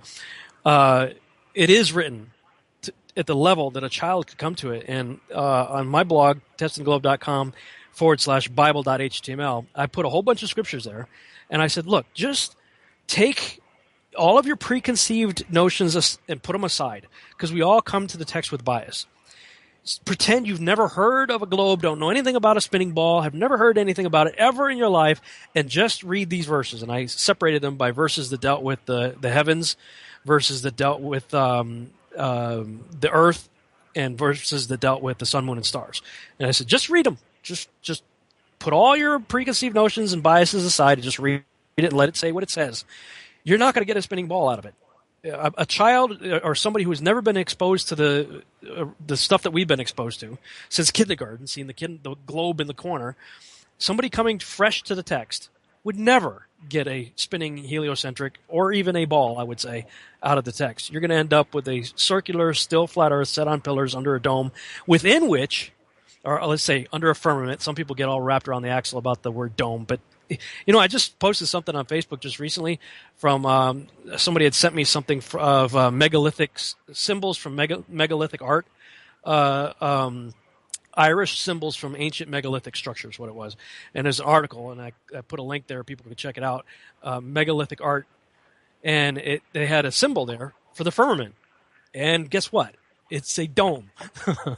The ancients had this idea of the firmament as a dome, but what got me when I looked at the text and just put all my bias aside and read it anew, I didn't get very far, and that I saw that it says he put the sun, moon, and stars in the firmament. And I can't tell you how many times I have written about that, have taught it. I used to teach creation science using a lot of the materials from Kent Hovind and others that I would incorporate into my teachings. And that was the whole idea that the Earth was originally surrounded by a canopy of ice, like a ice canopy. That was the firmament. And that got broken up at the flood. Well, no.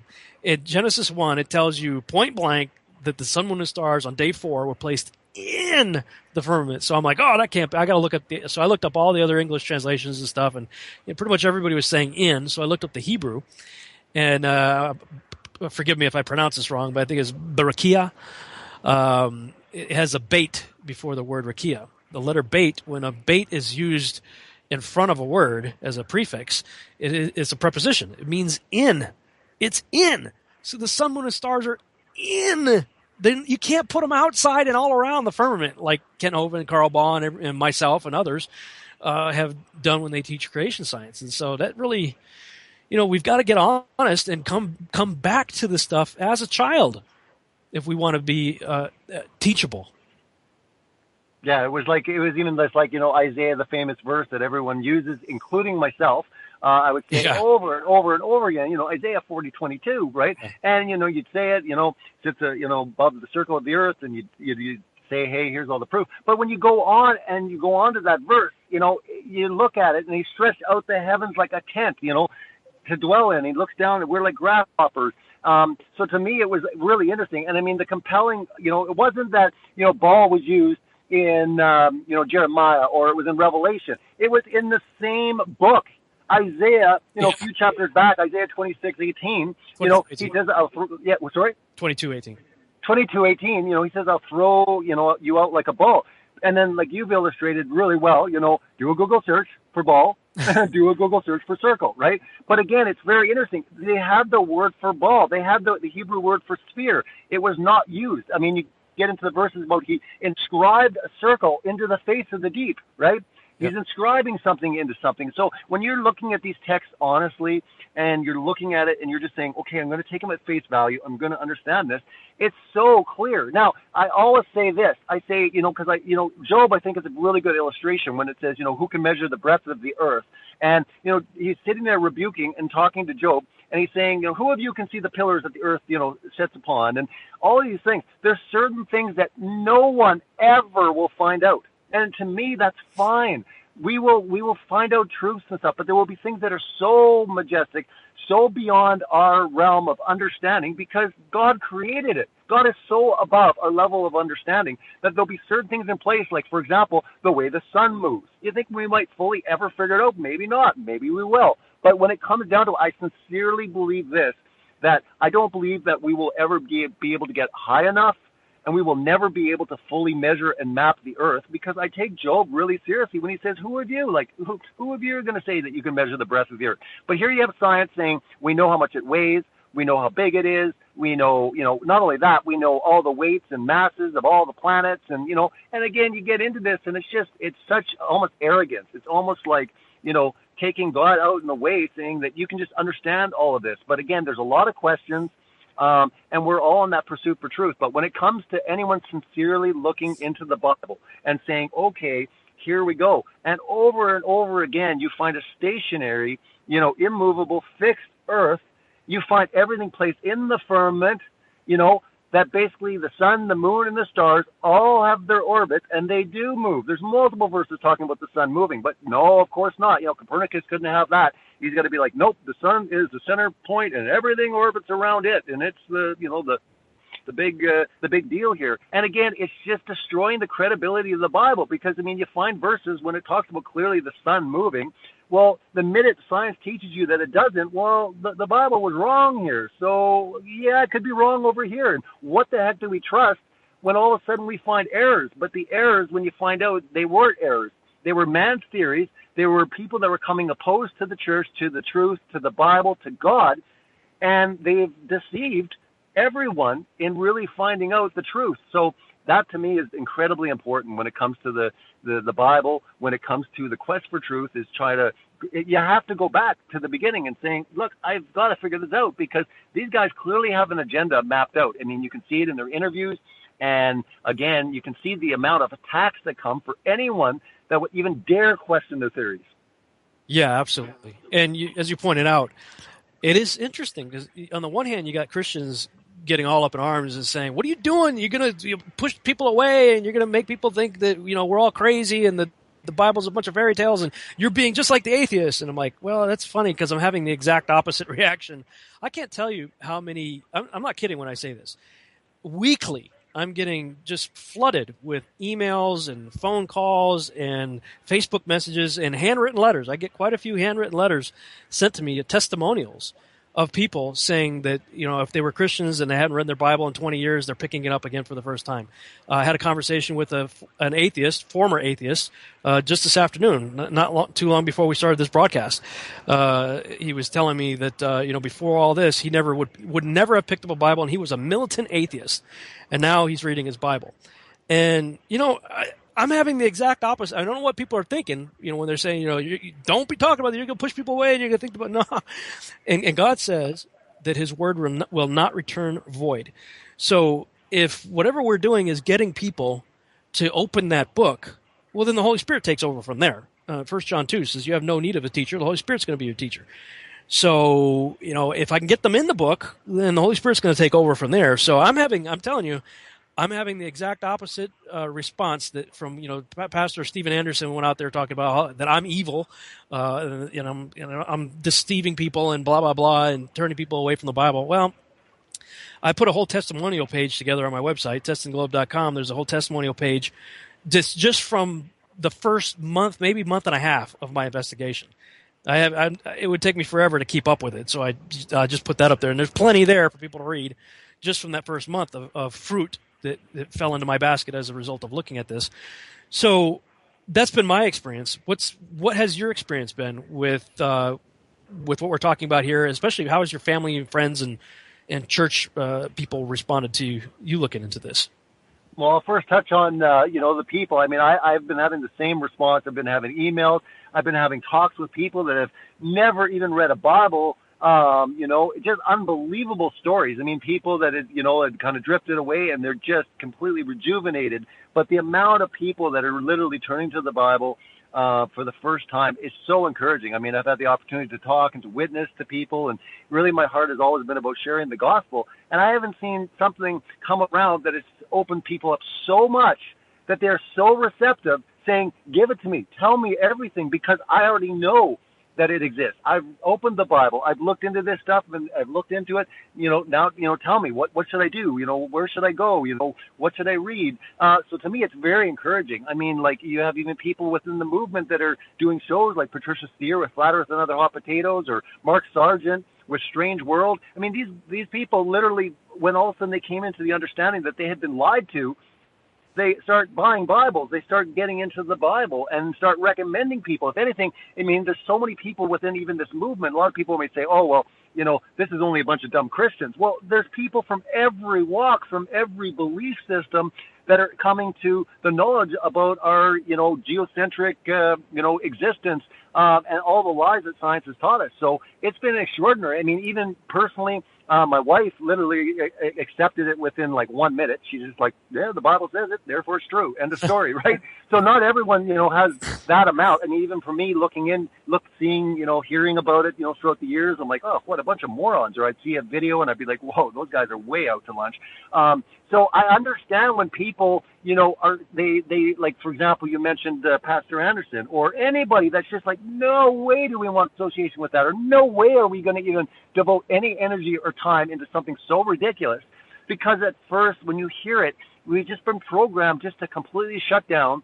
And, that's the biggest issue here. So, you have the patience, you have the grace to understand that people are on their journey, and it might take them a long time. They might not ever. But again, we're all in this together to kind of expose the lies and to really find the truth, what the Bible had to say, and all these people coming forward to verify the truth of the Bible, and it's there over and over again. I mean, I've had about 4 conversations with my pastor, and it's been extraordinary. I mean, he says, look, I'm open. I mean, you're bringing up some very, very compelling arguments. And at first, I thought it was kind of out there, and certain people in the church are starting to watch my videos.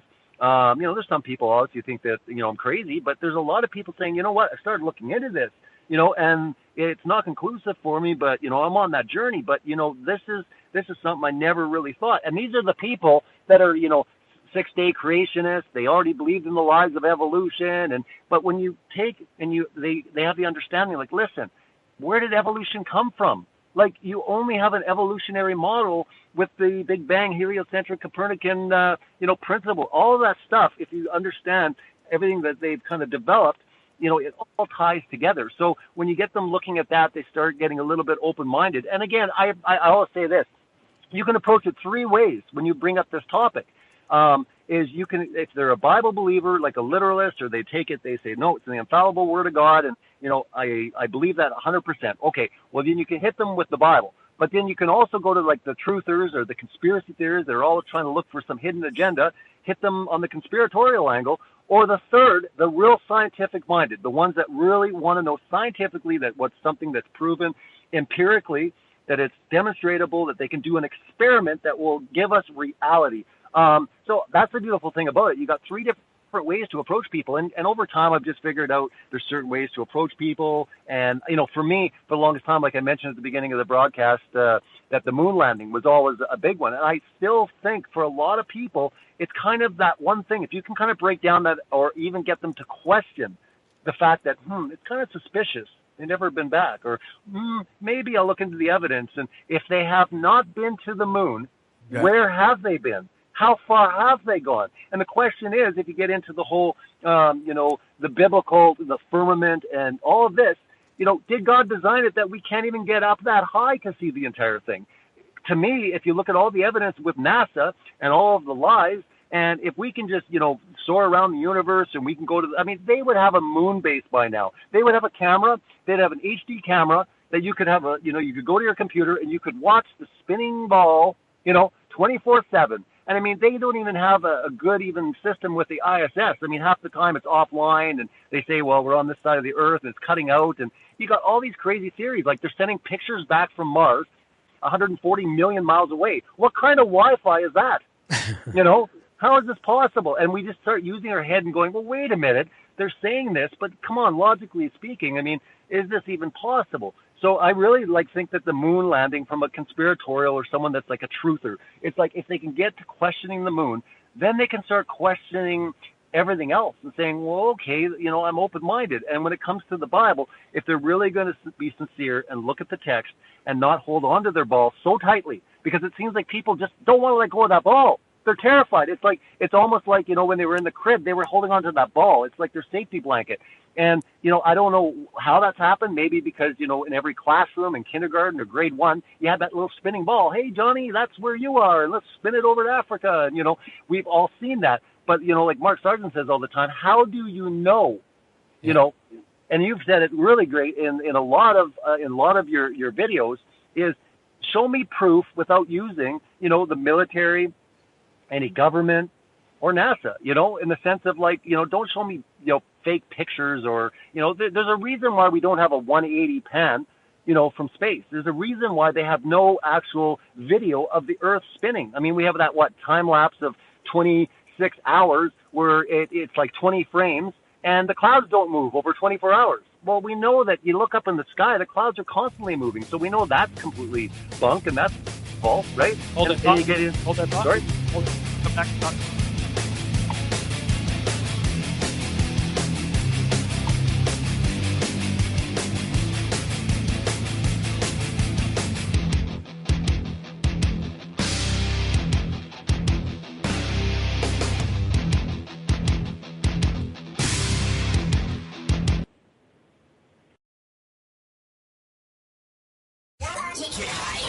Truth Frequency Radio is your number one source for news and information without the hate, hype, and fear.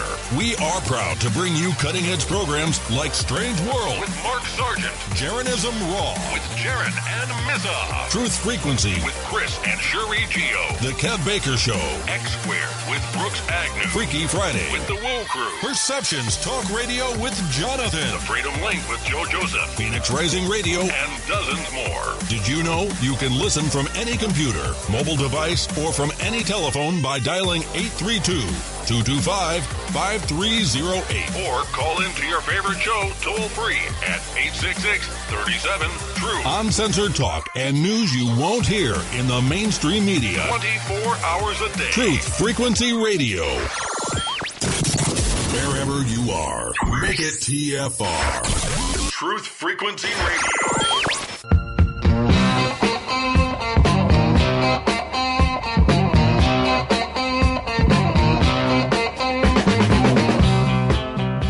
Hey everyone, this is Phoenix of Phoenix Rising Radio, inviting you to listen in every Monday, Tuesday, Wednesday, and Thursday evening at 10 p.m. Eastern, 7 p.m. Pacific Time right here on Truth Frequency Radio Network. Join us as we cover a wide range of topics and current events, ranging from the esoteric, economic, earth changes, and geopolitical.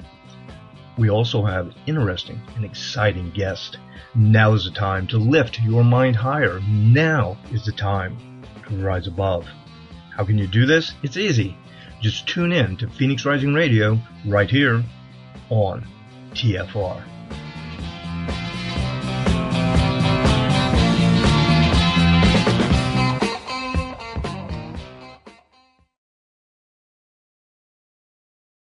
We are submersed in a construct that was designed to break us and keep us broken. But it hasn't. It failed.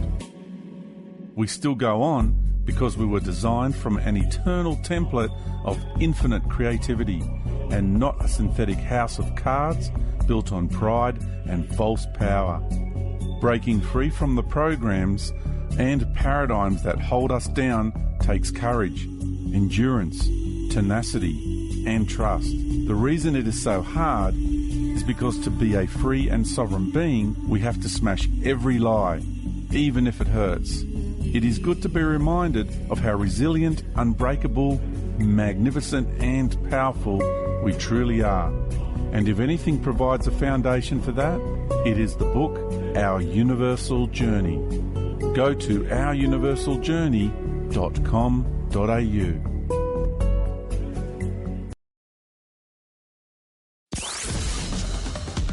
Freaky Friday with the Woo Crew. Fridays on Truth Frequency Radio.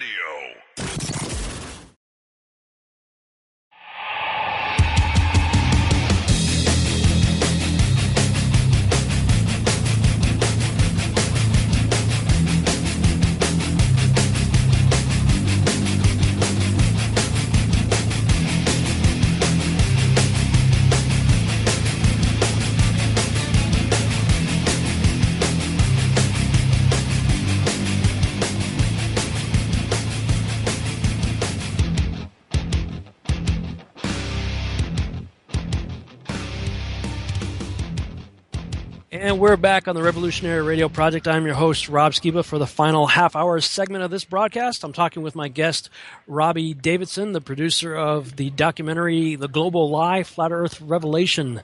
It's the full documentary, and also we've been talking about the movie The Principle, which you can check out at theprinciplemovie.com. Where can people check your stuff out? They can check me out on YouTube. It's Celebrate Truth. As well, I've got personal YouTube channel just under Robbie Davidson. They'll be able to find me there, and I've got a Facebook page under Celebrate Truth, and at that time that's where they can find me. All right, very good. Right before the break, you were talking about actually a challenge that was given to me by Mark Sargent. He said, okay, because if you listen to the first interview that I did with him, I was saying, hey, look, I very much subscribe to the Neil Adams expanding Earth theory, globe, expanding globe. That was my thing, and I kept saying, I very much believe in this, but keep talking. You've got me intrigued. And he said, all right, that's cool. He says, look, go ahead and do the research, but know why you believe what you believe, and see if you can prove it without using NASA, the government, or the military. And that's a really heavy challenge, because if you really sit back and think about why you believe we're on a globe, ultimately the source for that reason goes back to NASA, the government, and the military. And I would extend that to the government and militaries of other countries as well, who are in line with the same. Once you realize that the whole world's a stage, and these people get together at Bilderberg meetings and Bohemian Grove meetings, and that they're all a bunch of Luciferians, working together with a plan, you quickly realize that, the lie that we're told in media as far as who's our enemy and whatnot, it's just that. It's a lie. And you realize these guys definitely have an agenda. And you start looking at footage from Jet Propulsion Laboratory, JPL. I saw early on in my investigation, it was supposedly a video shot from the Galileo space probe, million or so, a few million miles away or whatever from the Earth, looking back at the Earth, doing a 25-hour time-lapse of the Earth rotating. And if you watch that video, and I watched it right on the JPL website, 25 hours, allegedly, time-lapse of the Earth moving, none of the clouds are moving in 25 hours. And I would just take your iPhone, go outside tomorrow, and if there's clouds in the sky, just point it up at the sky for a half hour. Put it up there for an hour, and then put it in your computer and speed it up. You're going to see clouds doing all kinds of stuff in less than an hour. And yet you've got stuff being put forward by NASA, the military, and the government showing the Earth rotating in 25 hours and none of the clouds are moving? Seriously? I mean, you really have to ask yourself, why do you believe what you believe? And start from there. Yeah, I mean, and even getting into some of the numbers, I mean, you got to be kidding me. I mean, you start looking at it, and they talk about, on its axis, and you look at it from, horizontal to vertical, and it's 66.6 degrees.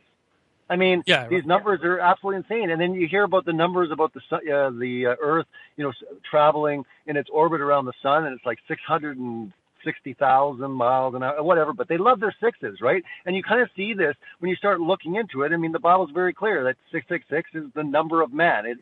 It's a system in place. And I mean, you got to be kidding me when you start looking into all these things and you see this pattern, you see this number. And I mean, that's just one little thing. But you're like, of all numbers, really, 66.6 that one degrees? keeps coming up. The Earth is, when I first looked up the tilt of the Earth and I saw that it was in multiple websites, I confirmed it through multiple sources, military, government sources, 23.4 kept coming up. And, 23.4 off of a 90 degrees straight up and down is 66.6 degrees off. And when you realize the whole theory of gravity, an apple conks Newton in the head in the year 1666, really? I mean, sooner or later, you have to step back and go, at what point do we stop saying this is coincidence? Yeah, and that's the thing. I mean, and again, you start looking into the spirituality, and you look at the hatred towards the Bible and towards the church, and again, you see clearly that there is an agenda in place, and they're distorting and taking everything that's truthful about the Bible and turning it right upside down. And that's where, you literally have to start from scratch, because when all of a sudden everything that you've been taught with this agenda to go against the Bible, so that if you're going to open up the Bible and read it, really you can start, a good starting point is just try to, in your mind, conceive of the exact opposite. I'm getting to a point when it comes down to all the things that they're telling us. I'm like, well, surely, hopefully they're telling us some truth. And I'm really having a hard time finding certain, I'm having a hard time finding something that's like, yep, they're telling the 100% truth there. It's like, are you kidding me? You're not just giving us, 60% lies and 40% truth. It's like, it's looking really severe. Like this entire thing is a lie, but it has to be, because if you take the entire model and the foundation of, the universe, and if you start with a lie, you really can't bring truth into it anymore along the line, evolution or ancient aliens or whatever. Everything has become a lie under that massive umbrella as the granddaddy lie. So, when I came to this whole revelation, it was just, it really rocked me to the core, because I'm like, this is the biggest. In my opinion, it was like the biggest deception and lie to the whole world. And a lot of times, I'm looking at it more now that, you look into your eschatology and you look into Revelation, and there's all sorts of different theories. But again, everyone, for the most part, kind of look at the one world, the New World Order, or you look at the one world religion. And I'm starting to think that quite possibly that one world religion could possibly be science, in the sense that everyone believes it as fact. It's like Lucifer got to a certain point that he could literally deceive everyone that it's not a belief system, it's not a religion. It definitely is a belief system, but he's basically got us to a point that it's irrefutable. It's fact. It's reality. And I think that's the biggest danger, that, people are teaching this as fact, as, proven, and yet a ton of it, is theories. It's not proven. It's not even scientific. So, yeah, all for science, man, but it comes down to, I'm not for lies. And, you can clearly see that we've been lied to about what we're standing on and everything we see in the sky. It's one big lie. It's really interesting that you say that. I'm not going to mention the person's name, but there's a well-respected Hebrew scholar, doctor guy out there who got upset because I put some of his video footage into some of my footage, because everybody was saying that I was a village idiot when I was first looking into this. They started, calling me names. I'm stupid. I'm this. I'm all these names and stuff. So it's okay, fine. I'm the village idiot. Don't listen to me. Listen to this guy. And so I put a clip of him saying, hey, he's a Hebrew language expert in ancient Near Eastern cultures, one of the premier scholars on Logos Bible Software staff. And Logos Bible Software, by the way, has the integrity to show what the Hebraic cosmological worldview was. In there, this is top of the line, very expensive Bible study software tool, right? There's the Logos Bible Software. And they have a really good diagram that's being passed around all over the place. Everybody's using it. that this is the Hebrew cosmological worldview, and they shared the same cosmological worldview as the ancient Near Eastern neighbors did. Pretty much the entire ancient world had some, variation, this way or that way, but pretty much the same general concept of the circular, still flat Earth set on pillars under a dome of some sort. And he does an excellent job of saying, hey, this is what they believed. This is the way they wrote. This was the mindset that they had. But then he backpedals and says, but they didn't have a scientific worldview. So, we can't blame them. And basically, in my mind anyway, when I listen to his arguments, he just wrote off divine inspiration completely. Because Scripture tells us in a number of places that holy men of God wrote as they were inspired, that all Scripture is God-breathed, that the Holy Spirit inspired the men to write the Bible. And, he was saying that God didn't feel the need to correct them in their apparent non-scientific errors. And I'm going, why would God feel the need to correct them? He's the one that inspired them. He'd have to correct himself. If we believe in divine inspiration, unless you don't believe in divine inspiration. But it seems to me that he was holding up science as a greater God than the Holy Spirit that inspired the authors to write what we now call Scripture. Yeah, I think the key word there is people coming to the Bible with a scientific worldview. And again, the scientific worldview, what have we been given? We've been given the Big Bang, heliocentric, Copernican, principle model. And I mean, like the principle, the documentary, it completely exposes it as a fraud. And a lot of people in this movement are, exposing it as a fraud. So again, when you're coming to the Bible with, this entire worldview, well, of course, you're going to be backpedaling and making, excuses and say, well, the Bible was written for them, not for us. It was written for them to understand it. And that's silly. The Holy Spirit inspired Bible, would be written for all men for all time. Yeah, but that's also an interesting argument, though, because when you read the Bible, it was actually written for Hebrews, by Hebrews. In other words, it's God inspiring various prophets and disciples and apostles and whatnot to write to their people. Now Paul certainly went out and evangelized what we call the Gentile nations. So his epistles obviously are branching out.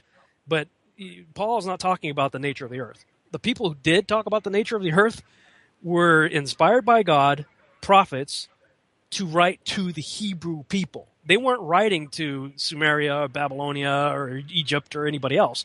So the idea that they were trying to write something that would, so they could be chummy with the other guys, that they could relate to or whatever, it's ludicrous. They were writing, it was an internal memo that we happen to have the privilege of eavesdropping on. Yeah, you brought up the fact that, all these cultures, they're all pointing to the sun, and yet, the Hebrews are actually, they have their back facing the sun. It was almost disgusting to them not to give any significance to the sun. So, again, you've got kind of a people, God's chosen people, where they were literally doing the opposite and having all their attention on Yahweh, where everyone else was kind of moving towards the sun, really. And that's the interesting thing, is what are we looking at now with our whole scientific worldview?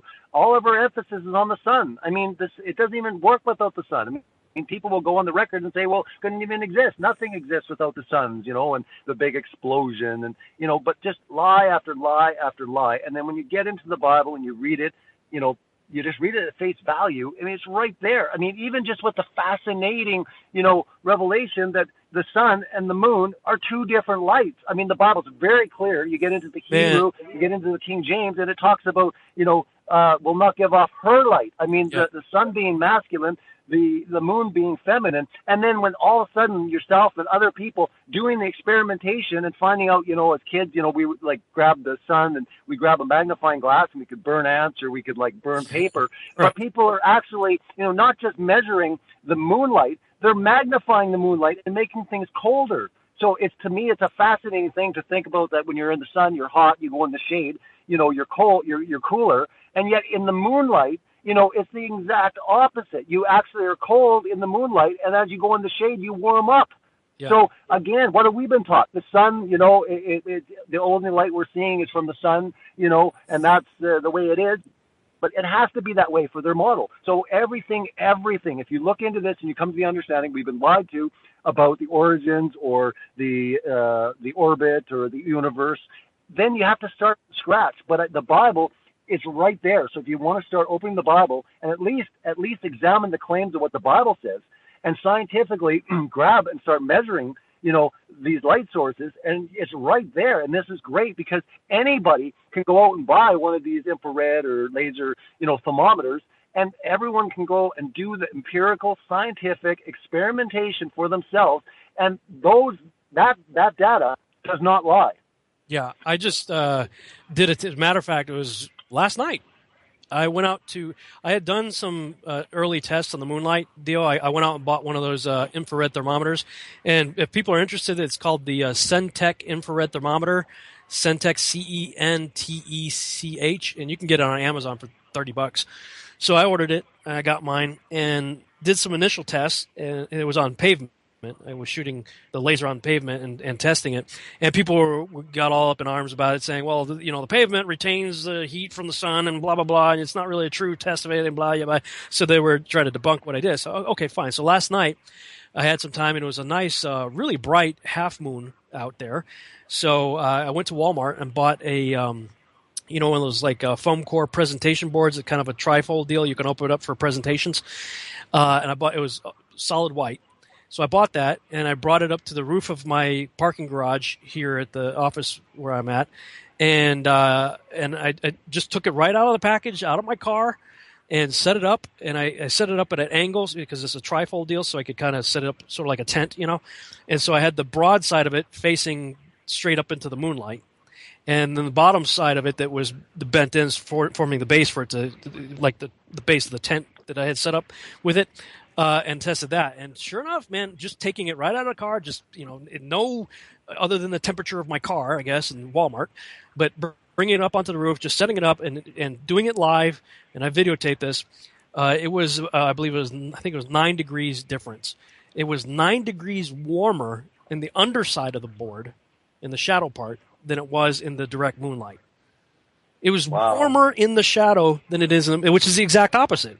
Like you said, in the sunlight, it's warmer in the sun and cooler in the shade. But in the moon, it's warmer in the shade and colder in the moonlight. And I'm like, well, I mean, this is the kind of stuff that you could go out and do yourself.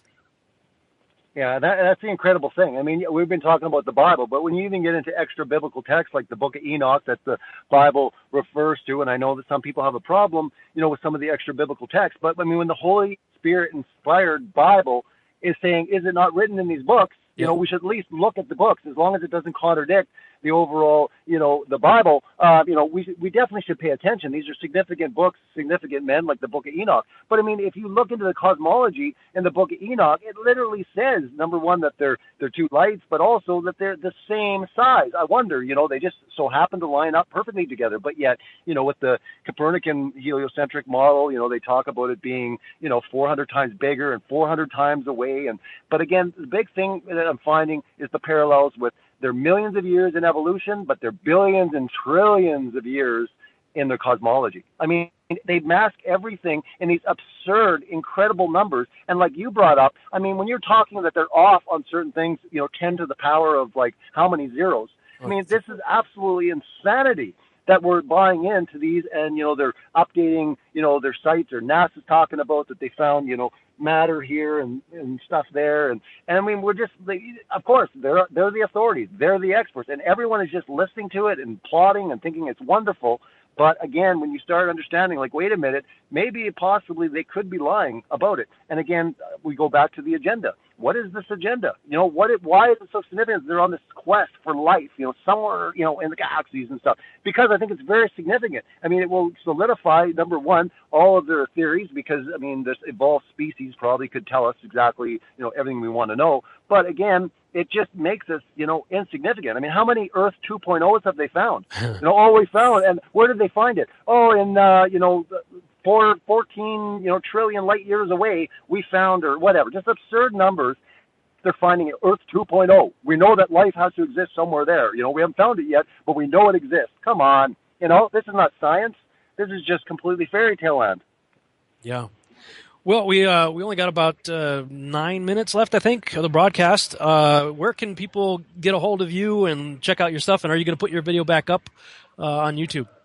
Well, yeah, that's the exciting news. I mean, you can go to Celebrate Truth on YouTube as well. I launched a new show with the Controversy 7 called Controversial Truth. we launched episode 1 of season 1. We're going to be doing about 12 episodes for the first season, and we just kind of get into the Bible. We talk about, cosmology. We talk about all these absurdities that, the scientific community has been teaching us. And that's really exciting. But again, in the dialogues with the principal, and I'd mentioned earlier on that, they were really touched with the, I guess my repentant heart and asking forgiveness. And truly, I had nothing to stand on because I was in the wrong, and I totally admit that. So, went to them and I proposed certain ideas that, hey, we can work together. They were like, you know what, we're at the point now, we've come against the flat earthers and stuff, they sincerely believe that it was a psyop and it was to damage the credibility of the principle. And, as long as it's stated that, and that's what Rick, the president, said to me. He said, look, you do a video, go on, and basically state the fact that we do not believe in flat earth. We emphatically do not believe in it. I mean, they are geocentric. And I said, that's fine. I said, we're all geocentric. I mean, we can argue down the road about, the shape of the earth or whatever. But for now, let's work together because, again, you've got in your arsenal a weapon that literally, I believe, will be used for generations. I think that generations will look back at the principle and say, here was one of the groundbreaking pieces of work that really opened up the multitudes. And I know that science is coming against them, creationism, people are coming against them. I mean, a lot of people are coming against them. And really, we're the only group, these people that want to find out the true existence of, everything. We're supporting it like crazy. So again, it was almost, in our dialogue saying, look, I do not want to damage their brand. If anything, we love what you're doing.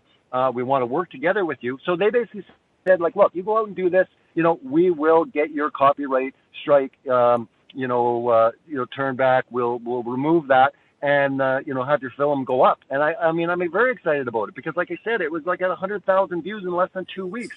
I mean, it was going everywhere. And once it gets released again, it's going to continue. And, the disclaimer will be there in the description. And I think with this broadcast and getting this information out, people will know they do not stand for flat earth. They're geocentric. And look in. Again, we're all in this quest for truth, and we need to look at what they're saying. We need to look at what these people are saying. Anybody coming to the table in this quest for truth, we have to be open-minded enough to know and not get so biased that we're closed-minded. And that's the beautiful thing about you, Rob, is, and it can be sometimes kind of a little bit frustrating because you can put out such amazing material, but you're like, yep, but no, I'm not a believer yet, But it's like, here's the question I have for you, and I think I already know the answer. But while you might be like 95%, enclosed creation, whatever you want to call it, when it comes to that, you're still on the fence there. How sure are you on the geocentric? Oh, man. First of all, I want to say that the producers and people involved with the principal have nothing to fear from the flat earthers because, like you said, we're doing nothing but pumping that film out. I mean, like, check it out, check it out, check it out, check it out. It converted me. I was already leaning in that direction because of some other things that I had read in my research prior, even before even looking into flat Earth. I'd always been intrigued by geocentricity, but doing the flat Earth research naturally pushed me towards some of the other stuff again, and that movie came out at the perfect time. Because as I was looking at that stuff, all of a sudden this movie comes out and it's available. And at first I saw a bunch of the YouTube interviews with these guys where they were being interviewed by people about the film. And then when they finally got it up for streaming and stuff, I actually watched it when I was driving out to Lubbock, Texas to do a Nephilim conference out there. And boy, if you want to become a convert to flat Earth, just go to Lubbock, Texas. I mean, it's about as flat as it can be out there. But as I was driving out there, we had the iPhone on in my car, and so I couldn't really focus on it because obviously I was driving. But listening to it and glancing over and seeing what I could, it just pushed me right over the edge, man. I'm not going to say absolutely 100%, but like 99, let's say 99.5%, because I leave that little bit of doubt and room for, I never want to say I'm completely there on anything. I want to leave room for growth and continued investigation. But yeah, I'm definitely become a convert because of that film. Well, that's cool because, like, when I was on the phone with the principal, with Rick had said, look, listen, I'm not trying to push my worldview on you. And I said, neither am I. I mean, we're not in this to, force people or try to convert people. We're all in this just to find out what's the truth. So I really, admired that. He admired, where my stance was, because that was really where it came down to. It was like, okay, we can work together. I just wanted to know if you're open to still looking into all angles when it comes to, the truth. And I said, absolutely. Well, I said at the beginning of the program, I mean, I'm pretty rock solid, absolutely. But I'm telling you, I can never get to a point, kind of like you, where you don't get so biased. But at a certain point, you've got to take a stand. You've got to kind of stand on something. I already have. It might take you a little bit of time. I'm in an interesting position because of my status as a public figure. There will be people who will believe just because I believe. They've already done it. I've received phone calls and messages from other people that are ticked off at me because their spouse or friend or somebody says that I believe in flat Earth, so they do. So I'm consciously aware of the situation that I'm in, and I don't want to ever be guilty of leading anybody astray about anything.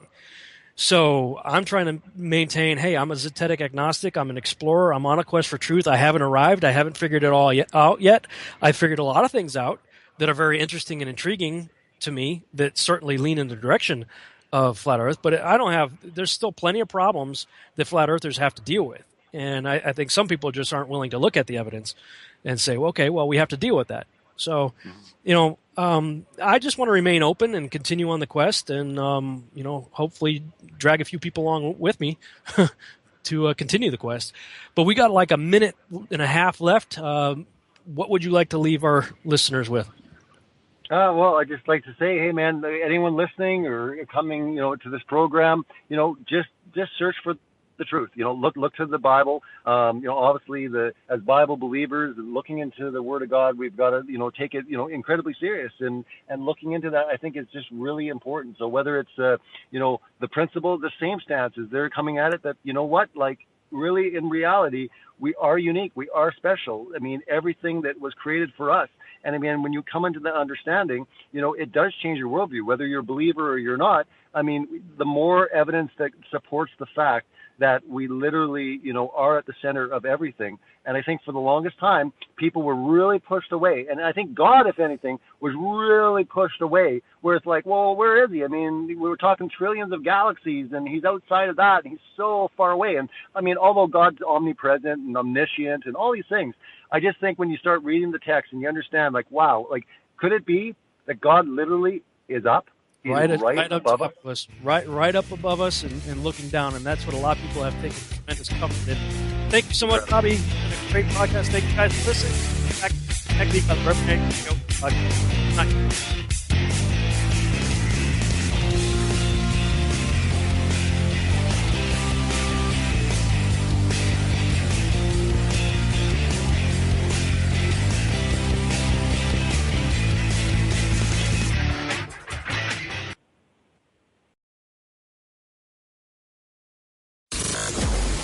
Warning. Warning. The following message will destroy your paradigm. Proceed with caution. The apocalypse is upon us, brothers and sisters. The great revealing is now. The people have spoken and will no longer be manipulated by snake oil salesmen, masquerading as talk networks and alternative media. The new standard is set. This is the line in the sand. Stand with us to fulfill the mission to raise the consciousness of humanity. Stand against us and be exposed by the light we shine. We are TFR, your 100% listener-supported station, and the last bastion of unadulterated truth. Join the media shift by becoming a TFR supporter today, and send a clear message that the mission will not be jeopardized by corporate greed. Together, we will stand as protection from deception.